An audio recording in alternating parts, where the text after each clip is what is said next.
Hey, this is Scott Henson from Dallas Baptist Church. I want to come today to talk a little bit about Mary in Luke chapter 1, verses 26 through 37. And then we're going to talk about Abraham. Sermon Sunday is going to look at Mary in chapter 1, verses 26 through 37 of Luke. And we're going to talk about how God kind of comes into our space, and He teaches us a few things. You know, the Christmas song, Mary, Did You Know? Asks the question, Mary, did you know this? Did you know that he would be the Savior? Well, she learned a few things. She learned a few things from Gabriel, the angel, and she learned a few things by being around Jesus and seeing. She may have not known. She didn't have the foresight. I got thinking about, are there any other Bible figures we see in the Scriptures who God may have intruded into their life in some way and promised them great things that they may not have ever dreamed of before? And one of them comes to mind, Abraham. Back in Genesis chapter 12, he's known as Abram. And it says that God comes to him and says, "Now the Lord said to Abram, go from your country and your kindred and your father's house to the land that I will show you. And I will make of you a great nation. I will bless you and make your name great, so that you'll be a blessing. I will bless those who bless you, and him who honors you, I will dishonors you, I will curse, and all the families of the earth shall be blessed." That's the ESV translation. Now imagine this: if you're Abraham, you've made plans, you're starting to live your life, you've already got a family, you're set up in your homeland. And this is back in the day. The setting of this is back in the day when people didn't travel very far away from home. They lived most of their life where they were. There was no interstate travel. There weren't states. Most average people kind of just didn't travel a few hours away, maybe a day away. There's no cross-country travel. There was no airplanes, there's no interstates, or no fast cars. But God came to him and says, "I'm going to take you to a different land, far away from your father's house, far away from your family members, away from your cousins, aunts, uncles." My wife and I, we decided to settle down, luckily, near my family and her family, so we could raise our kids near family. So my boys get to see aunts, uncles, cousins, grandparents. A week does not go by without the boys seeing a grandparent, which is good in many ways. But imagine being taken away from everything you know by a God you don't know. Imagine being Mary. God comes to her, or the angel comes to her through, as a messenger from God, saying, "Hey, you're going to have a baby boy." Yeah, and Joseph's not going to be the daddy. He ain't even married yet. She was a young girl, maybe 13 years of age, and she planned on being with Joseph. But man, how those plans changed.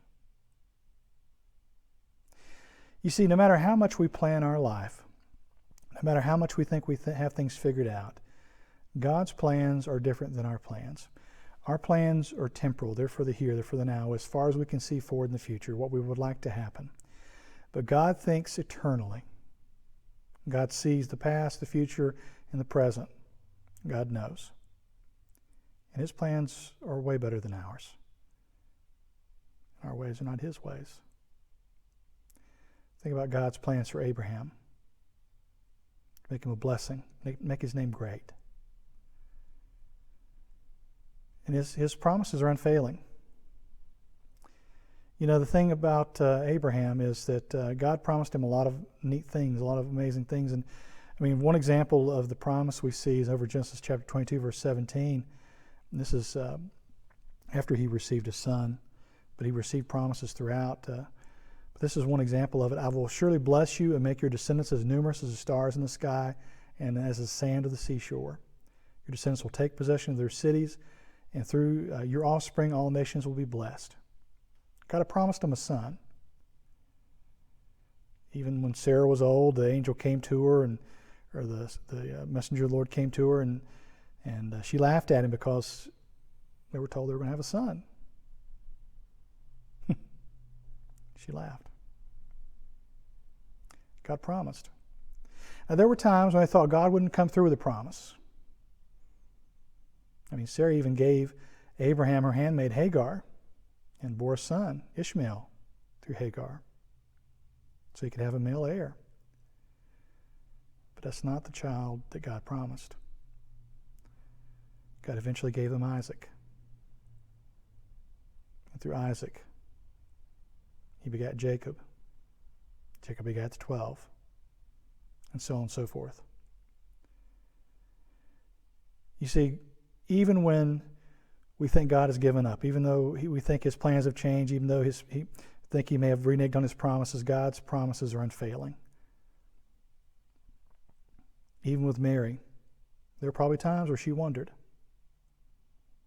As she looked up at the cross and saw her son hanging on the cross, dying a criminal's death, even though he had done so many miracles and preached so many great things, she may have even wondered if God's promises would come to fruition, that he'd be a Savior. I don't know. She may have wondered. I can only conjecture. I wasn't there.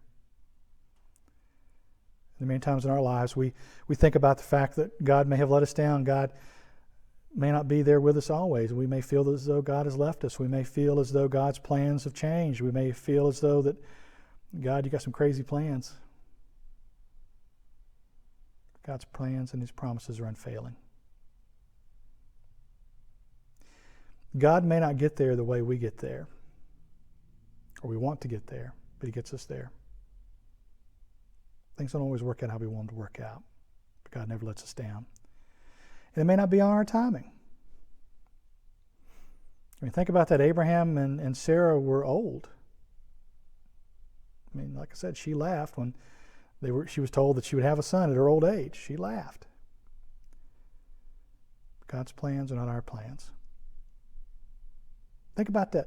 Think about the fact that a baby born in the backwater of the Roman Empire, the fringes, the podunk areas, the whatever you want to call the backwaters or the edges of the society, the one place in the Roman Empire that was kind of the edge of the fringe, Jerusalem area, Judea, if you will.